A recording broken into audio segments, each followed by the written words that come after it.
My name is Troy Graham. I've been part of the Descartes team for about 15 years, and I focus on some of our strategic partnerships and co-selling.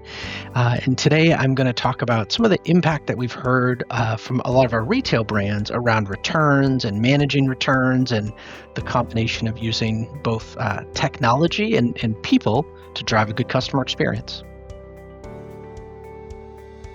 If I look at 2026 and kind of the holiday season, U.S. spending was estimated at like a little over $250 billion kind of in e-commerce and retail. And just over $40 billion of that got returned to merchants. So we've got like 15% of things that consumers bought went back to a merchant.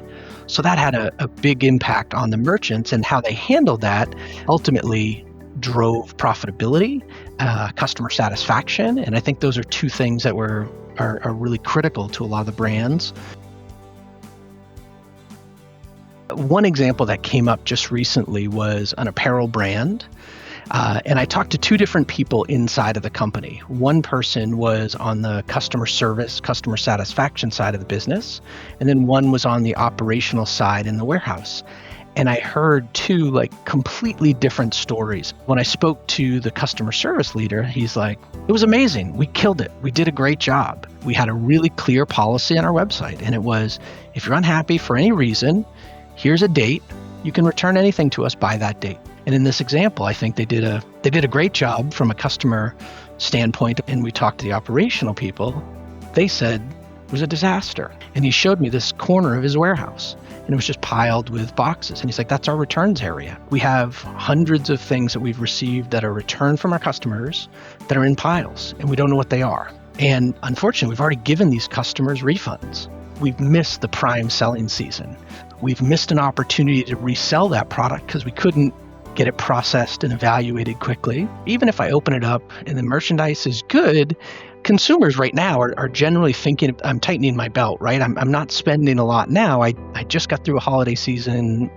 We'll probably put some of that merchandise out to some of the discount channels and just kind of get rid of the merchandise so it's not taking up space in the warehouse. Fraud, which has been a big topic this year. I talked to another brand that makes essentially an electronic item. He goes, oh, we have a fraud Hall of Fame wall. We hang on the wall the most creative things that have been returned to us by our customers. I have a bag of sand, a little box that has pennies in it. The top of the wall, we had somebody that 3D printed these plastic components that actually looked like our product. Amazon took the return, said, it looks fundamentally okay. And we had to issue that customer a credit. And they had 3D printed. And I talked to another company, and they sell essentially like footwear. And I said, hey, tell me, how does fraud impact your returns? And he just sort of laughed. He goes, it's amazing. It's unbelievable. We get back used shoes all the time. And I go, what do you mean? People buy your shoes and they wear them to an event and they return them? He goes, yeah, we get some of that. But he said, you know what we also get is somebody just puts their old pair of sneakers in a box and ships it back to us. But happening every day, it becomes very expensive. What this particular business did was they said, we've got to change our policies. We can't issue a refund to a customer just because they put a label on the box and the box is in transit back to us. They had technology, so in the warehouse, they could receive that product and quickly the person receiving it could evaluate it.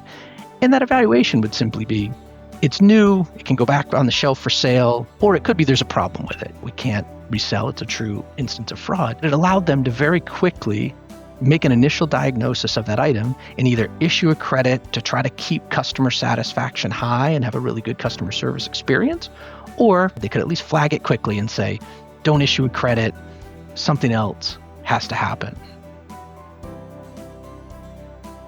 I talked to another founder of an apparel brand in the Midwest, and they sell lots of shirts and pants and things like that, but they also sell these relatively expensive, barn coat type jackets.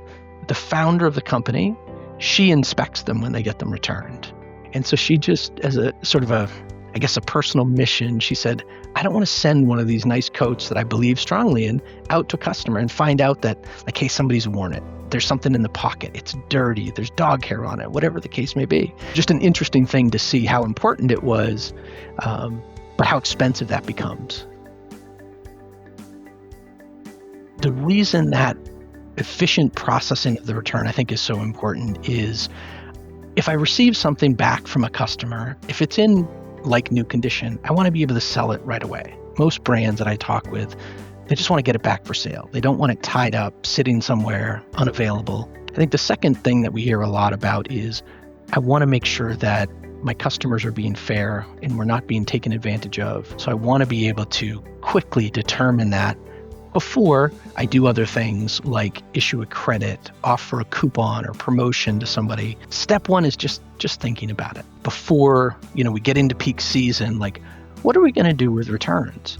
And like, I talked with one brand and they simply said, hey, we have a person that's in our warehouse that every day, part of their job is going to be focused on returns. If we receive returns, we're going to quickly open them. We're going to evaluate them. If we need to ask questions of our customer service team, we'll go do that. Is this the world's most efficient process? Maybe not, but they had a plan in place to say, we're not just going to sort of shuffle these returns off into the corner and deal with them later. And then as brands scale and returns become, higher volume and ultimately more expensive for brands, I think it's about implementing technology. We think about using mobile scanners to identify, whose order is it that I just received, and indicating the condition of that order.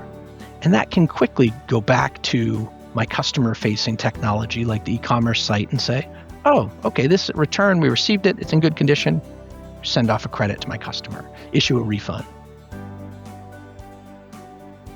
If you're like a lot of brands that we see right now and you've got a pile of returns in your warehouse and you're thinking, what am I going to do about it?